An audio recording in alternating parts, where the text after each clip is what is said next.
Today, the Coronavirus Files, Part 1. 12 weeks to eternity, the crisis we didn't have to have.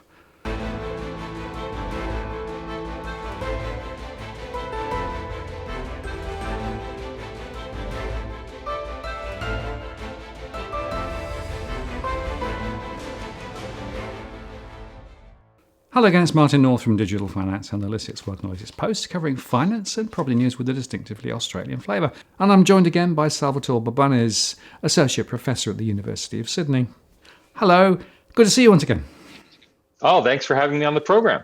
Now, you've been very busy and I think a little controversial, but really putting your finger on a very, very important issue. Well, thank you. The coronavirus is important to everybody. But I think the real issue here is that it's a crisis we didn't have to have. I mean, we have all sorts of debates over lockdowns. Are they effective? Are they ineffective?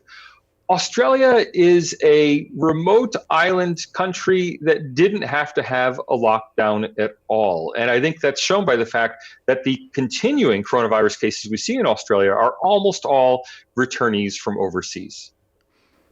Right. So what you're really saying is if we had been a little bit swifter of foot at the start and essentially put the ban around the country a bit quicker, we could have actually survived without all of the lockdowns and without all of the pain that's been created. Well, and the crucial point there is a little.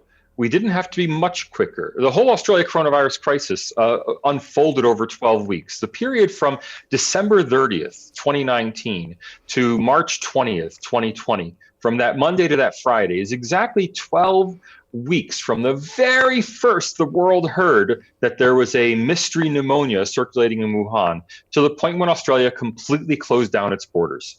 Now, if that 12 weeks had been arranged just a little differently and just a little more based on the facts coming in, Australia could have avoided having any community transmission of coronavirus beyond a few cases maybe of people catching it from their own spouses, and could have, this is the important point, saved a few $100 billion in both government spending and individual losses. We didn't have to go into social isolation. We didn't have to close down the economy at all. And I'm here today to walk you through that process. Yeah, well, I think we should because, there were decisions taken at various points in time and people will obviously defend those decisions. And in a way, it's easier in retrospect to say, hang on, you should have done X rather than Y. But actually, if you spell it out as you did in your paper, you've got to scratch your head a bit, haven't you? Well, this is my research for the Center for Independent Studies. It's a paper just being published today on the coronavirus crisis. And it takes the perspective that we want to evaluate people, not based on what we know now, based on what they knew then, or at least on what they should have known then. So let me give you an example. Let's start with that closure of the Chinese border. I mean, for the first 5 weeks of the crisis, Australia was really pretty much on top of things. Australia put out or at least New South Wales and Victoria put out a health advisory right away when the news broke about the Wuhan pneumonia. And Australia did monitor things, did put restrictions on Wuhan. You may remember that we were debating just 10 weeks or 2 weeks into the crisis, we were debating, should people from Wuhan be quarantined on Christmas Island? And the initial response was extremely tight. It was, if you're coming back from a virus-infected area, you can't even quarantine in Australia. You've got to go quarantine out in the ocean. Well, that was then. Now, things really changed for the worse at the end of January. On January 31st, and mind you, this is a day before Australia completely closed travel from China, at least completely closed travel for foreigners coming from China. Brendan Murphy, the chief medical officer of the country, and the Australian Health Protection Principal Committee, the AHPPC, you're going to hear me saying those initials a lot. Brendan Murphy and the AHPPC argued on January 31st that Australia should not be closing borders. In fact, and I quote on January 31st, Brendan Murphy, our Health Protection Principal Committee does not recommend banning flights from China as, and here's the important part, it's not a public health measure. Which is to say, the doctors and medicos at the top of Australia's health establishment did not believe that banning flights was a way to prevent the spread of the virus. They instead wanted to fight the virus in the community. What's a public health measure? Well, lockdowns. social distancing, PPE, professional or personal protective equipment, PPE, those are public health measures. They felt that travel restrictions were not public health measures. Now, bizarrely, overnight, on a weekend, this is Friday night, overnight, on a weekend, with no additional guidance from the World Health Organization, and seemingly without citing in any way the fact that the United States that night, January 31st, decided to close the border with China, the AHPPC unanimously switched from the view that bans on flights do not constitute public health measures to Australia had to ban all travel from China. Now, personally, I strongly suspect that change of heart came from the political authorities. Now, you won't hear that from Scott Morrison and Hunt and the rest of them. They all insist that all of their actions were taken on public health guidance. And we even have this incredible story reported in The Age and the Sydney Morning Herald of how Brendan Murphy woke up Saturday morning, called Hunt at a soccer game, who then called the Prime Minister to tell him, you know what, we got to close the border. It has to be done because all of a sudden we have community transmission of the virus outside Hubei province in China, outside Wuhan, where the virus started. Now, if you read their earlier statements, they never said they were against closing borders because they had no community transmission yet outside Wuhan. They were against closing borders because, and I quote, that's not a public health measure. Yeah. So it begs two questions, doesn't it? What changed? And also, what would have happened if they had moved a bit earlier? Well, what changed was that overnight, January 31st, Donald Trump announced that the United States was banning all entry from China for foreigners to the United States. And Australia's China ban seems to have been copied from the US ban in a very confused way. When it was originally announced, it was announced that only Australian citizens would be allowed in. Then that was changed to citizens plus permanent residents. It all seemed very rushed. I think it was very rushed. And it beggars belief that overnight, Australia had to go from no restrictions to extreme restrictions because of this sudden change in information. Now, I think everyone who looks at it will suspect what really happened was a change in politics. But this is not the crucial thing. This January 31st, February 1st change of heart only illustrates the thinking of the AHPPC, which was consistently against imposing travel bans. In fact, in January, there were no cases of coronavirus coming from China outside Hubei. There were a couple cases coming in from Hubei.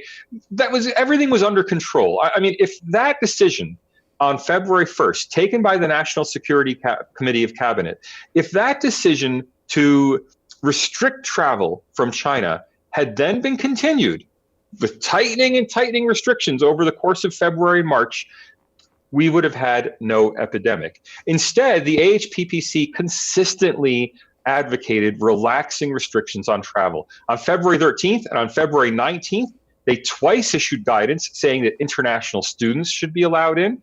Bizarrely, they said the first group to be allowed into Australia from China shouldn't be family members seeking reunification. It shouldn't be investors and business people. It should be teenagers.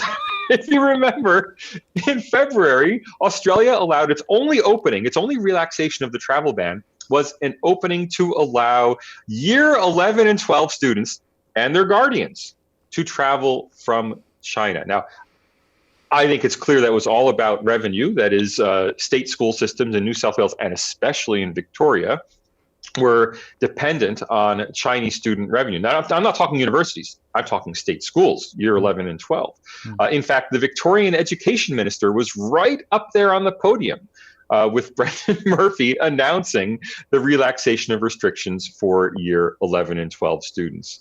Then on February 26th, now here we're more than 3 weeks into the China travel ban, we're starting to talk about other countries because, of course, the coronavirus didn't stay in China. It quickly spread to Japan, South Korea, Thailand, Singapore. It was spreading all around East Asia. On February 26th, the AHPPC said that, and I quote, travel bans to restrict travel from multiple countries is not likely to be feasible or effective. Now, this is only 3 weeks before Australia banned travel from everywhere.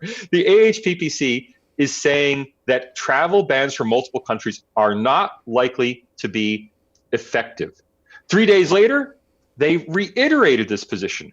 And I quote AHPPC, border measures can no longer prevent importation of COVID-19, and the AHPPC does not support the further widespread application of travel restrictions. That's February 29th, 20 days before the border was shut.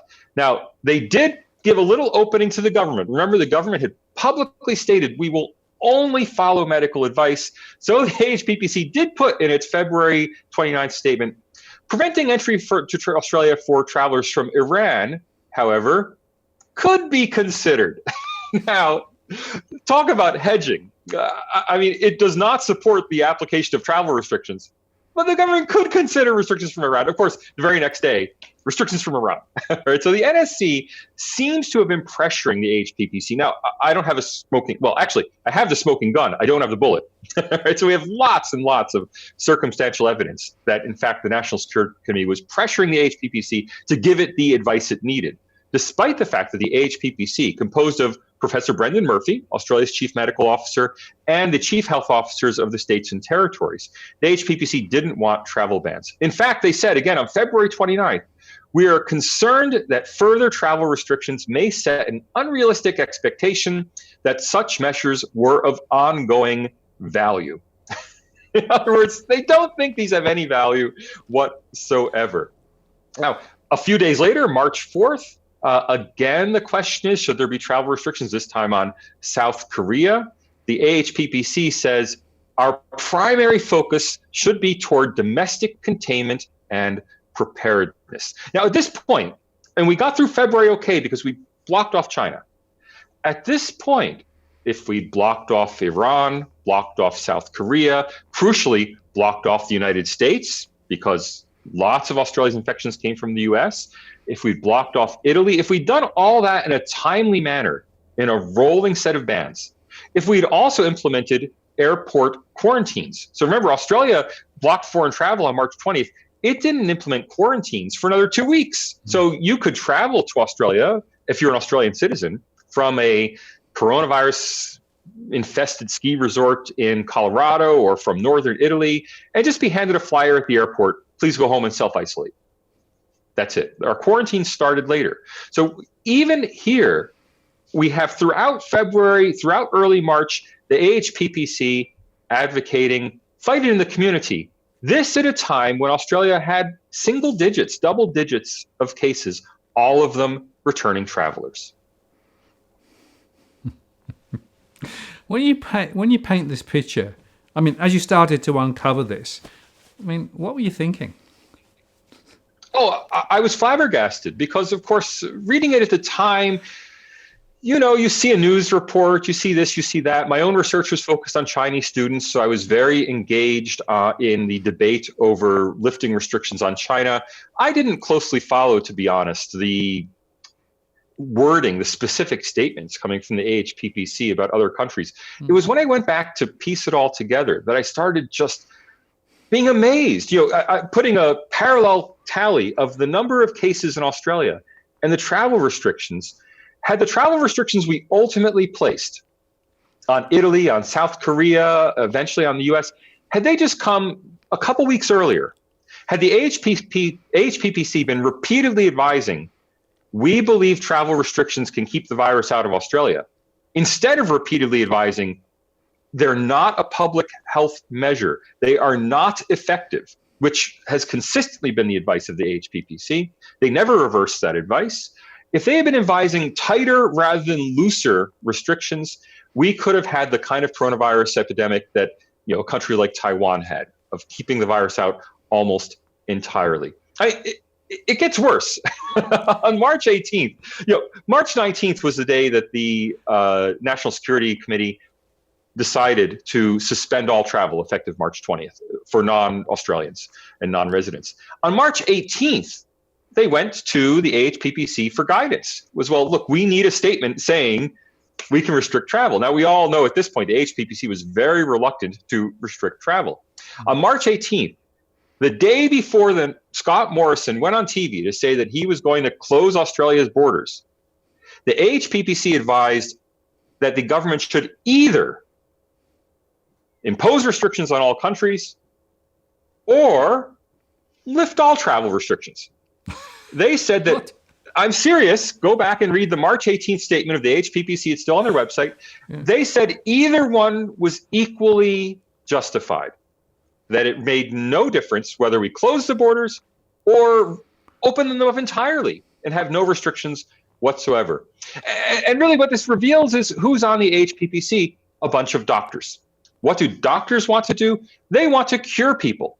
They don't want to prevent patients coming into their clinics. They want to see the patients and take care of them. Now, not in any nefarious way. It's just the way they view the problem. The way the doctors viewed the problem, this was a health problem. And wherever patients come from, we should be compassionate and we should help them. And that's a very noble idea.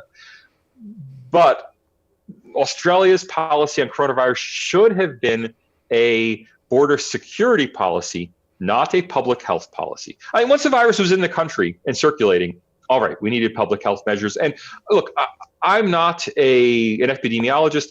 I can't tell you whether Australia had the right level of social distancing, whether the lockdowns were effective or ineffective. I can't tell you that.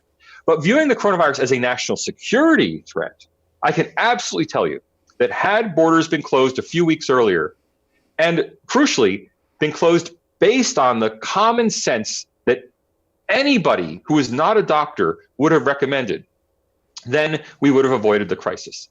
I mean, people like me were amazed in March reading about this epidemic closing down all of North Italy, all of Lombardy was on lockdown, and yet the Ferrari racing team was being encouraged to fly from Lombardy to Melbourne to participate in the Australian Grand Prix, which was ultimately canceled 2 days before it happened because the teams started getting sick.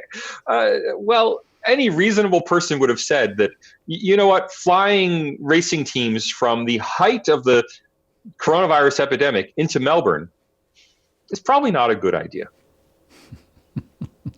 And I guess also, if they had locked the borders earlier, then all of the issues with the cruise ships would have been handled very differently.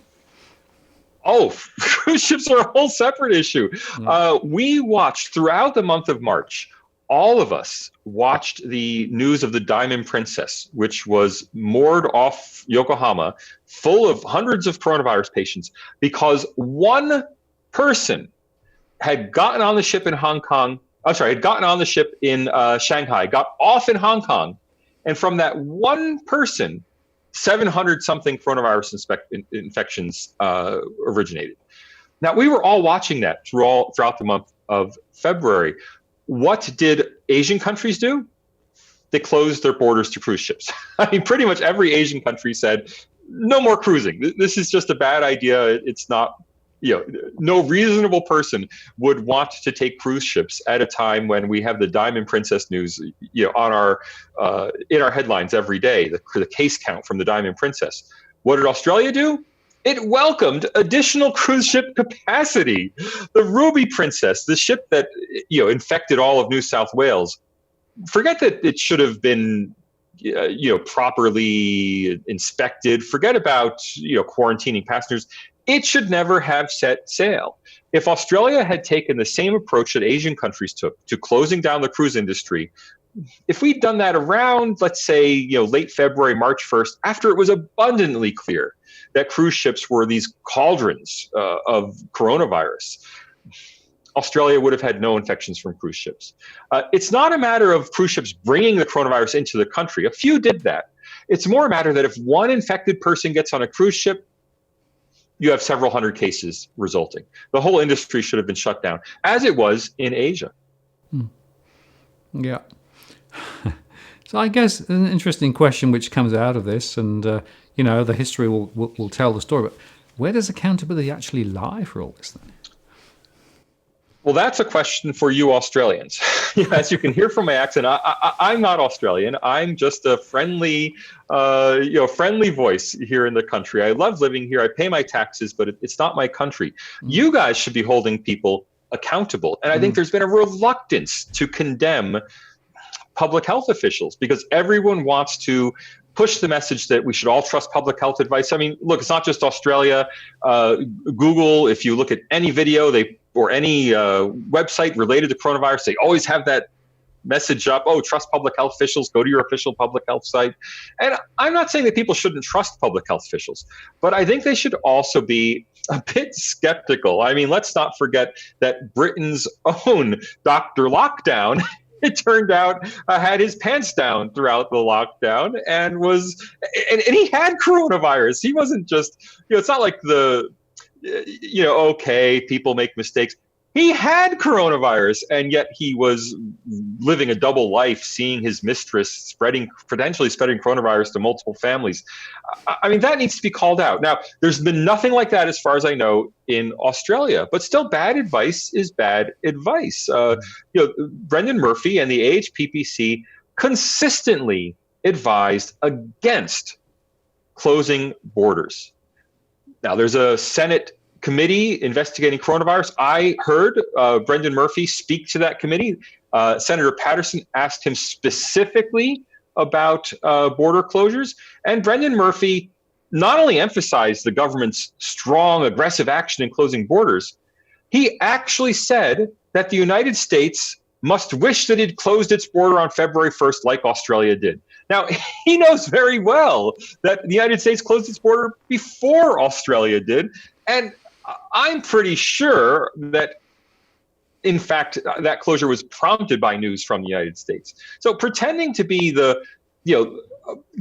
now in retrospect, pretending to have had the strongest border security policies in the world is a bit rich. There needs to be accountability. People have to, politicians, and if not politicians, and ordinary citizens have to hold their medical establishment accountable for the advice it gave. The firm advice coming out of Australia's health establishment throughout February and early March was border closures don't work. We need to fight this in the country. And that analysis was plain wrong. Yeah. So where do people go to read more about your analysis of this? Well, they can find the paper at the Center for Independent Studies website. I'd love to have people read it. Hopefully it'll be covered in the press as well. We should have some press appearances coming up shortly. And, just Google it. I mean, if you Google Salvatore Babones coronavirus, this will pop up, I guarantee you. Yeah, I bet it will. Well, I appreciate your insights and, analysis. And I think this is a really important story. So we'll certainly make sure that this gets the airing it's due. Great. Thanks a lot. I appreciate it. Good to talk to you. Thank you. In the next part of our Coronavirus Files, we look at Taiwan.